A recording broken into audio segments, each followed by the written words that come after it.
اللہ کے نام سے شروع جو بڑا مہربان نہایت رحم فرمانے والا ہے۔ ہا میم، اس واضح کتاب کی قسم، بے شک ہم نے اس کتاب کو ایک مبارک رات میں نازل کیا ہے، بے شک ہم ڈرانے والے ہیں۔ اس رات میں ہر مستحکم کام کا فیصلہ کیا جاتا ہے، ایسا حکم جو ہمارے پاس سے صادر ہوتا ہے، بے شک ہم ہی رسولوں کو بھیجنے والے ہیں۔ یہ آپ کے رب کی طرف سے رحمت ہے، بے شک وہ خوب سننے والا خوب جاننے والا ہے۔ جو رب ہے آسمانوں اور زمینوں کا اور جو ان کے درمیان ہے، اگر تم یقین رکھنے والے ہو، اس اللہ کے سوا کوئی معبود نہیں، وہی زندگی دیتا ہے اور وہی موت دیتا ہے۔ وہ تمہارا بھی رب ہے اور تمہارے پہلے باپ دادا کا بھی رب ہے، بلکہ وہ شک میں پڑے کھیل رہے ہیں۔ تو آپ اس دن کا انتظار کریں جب آسمان واضح دھواں ظاہر کر دے گا، جو لوگوں پر چھا جائے گا، یہ ایک دردناک عذاب ہے۔ اس وقت یہ کہیں گے، اے ہمارے رب، ہم سے اس عذاب کو دور کر دے، بے شک ہم ایمان لاتے ہیں۔ اب ان کو نصیحت کہاں فائدہ دے گی، حالانکہ ان کے پاس واضح بیان فرمانے والے رسول آ چکے۔ پھر بھی وہ ان سے منہ موڑے رہے اور کہنے لگے، یہ سکھایا ہوا مجنون ہے۔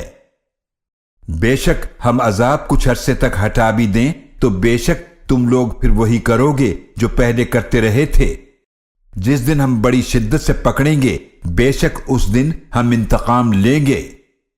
اور یقیناً ہم نے ان سے پہلے فرعون کی قوم کو آزمایا اور ان کے پاس ایک معزز رسول موسیٰ علیہ السلام آئے۔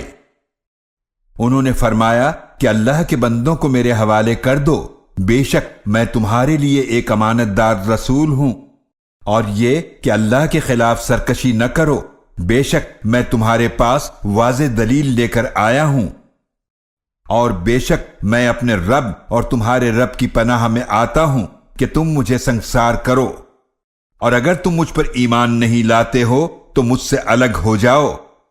پھر موسیٰ علیہ السلام نے اپنے رب سے دعا کی کہ بے شک یہ مجرم لوگ ہیں۔ تو اللہ کا حکم ہوا کہ تم میرے بندوں کو راتوں رات لے کر روانہ ہو جاؤ، بے شک تمہارا پیچھا کیا جائے گا، اور تم سمندر کو ٹھہرا ہوا چھوڑ دینا، بے شک وہ تمام لشکر غرق کر دیا جائے گا۔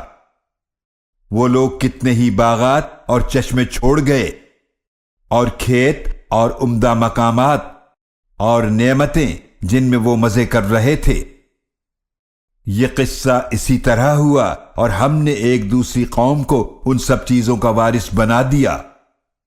پھر نہ تو آسمان اور زمین ان پر روئے اور نہ ہی انہیں مہلت دی گئی۔ اور یقیناً ہم نے بنی اسرائیل کو نجات عطا فرمائی ذلت والے عذاب سے، یعنی فرعون کے ظلم سے، بے شک وہ بڑا سرکش حد سے گزرنے والوں میں سے تھا۔ اور یقیناً ہم نے ان بنی اسرائیل کو اپنے علم کے مطابق چن لیا تھا اس زمانے کی ساری دنیا پر، اور ہم نے ان کو ایسی نشانیاں عطا فرمائیں جن میں واضح آزمائش تھی۔ بے شک وہ لوگ ضرور کہتے ہیں کہ یہ ہماری پہلی موت کے سوا کچھ نہیں ہے اور ہمیں دوبارہ زندہ نہیں کیا جائے گا۔ اگر تم سچے ہو تو ہمارے باپ دادا کو زندہ کر کے لے آؤ۔ بھلا یہ لوگ بہتر ہیں یا طبع کی قوم اور وہ جو ان سے پہلے تھے، ہم نے انہیں ہلاک کر دیا، بے شک وہ مجرم لوگ تھے۔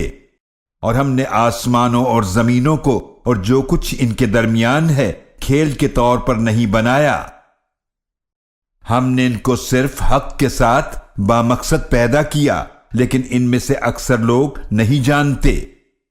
بے شک ان سب کے لیے فیصلے کا دن مقررہ وقت ہے، جس دن کوئی دوست کسی دوست کے کچھ بھی کام نہ آئے گا اور نہ ان کی مدد کی جائے گی، مگر جس پر اللہ رحم فرمائے، بے شک وہ بہت غالب نہایت رحم فرمانے والا ہے۔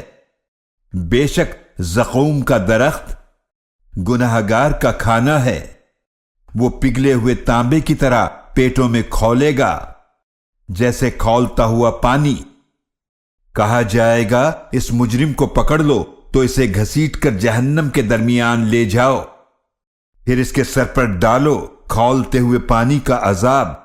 کہا جائے گا عذاب کا مزہ چکھ، بے شک تو بڑا معزز و مکرم ہے۔ بے شک یہ وہی ہے جس میں تم لوگ شک کیا کرتے تھے، بے شک پرہیزگار لوگ امن والے مقام میں ہوں گے، یعنی باغات اور چشموں میں، باریک اور موٹے ریشم کا لباس پہنے آمنے سامنے بیٹھے ہوں گے۔ اسی طرح ہوگا اور ہم بڑی بڑی آنکھوں والی حوروں کو ان کی بیویاں بنا دیں گے، وہ وہاں منگوائیں گے ہر قسم کے میوے بڑے اطمینان کے ساتھ۔ وہ اس جنت میں موت کا مزہ نہیں چکھیں گے سوائے دنیا میں پہلی موت کے، اور وہ اللہ انہیں جہنم کے عذاب سے محفوظ رکھے گا۔ یہ آپ کے رب کی طرف سے فضل ہے، یہی بہت بڑی کامیابی ہے۔ تو ہم نے آپ کی زبان میں اس قرآن کو آسان فرما دیا ہے تاکہ لوگ نصیحت حاصل کریں۔ تو آپ انتظار کیجئے، بے شک وہ لوگ بھی انتظار کرنے والے ہیں۔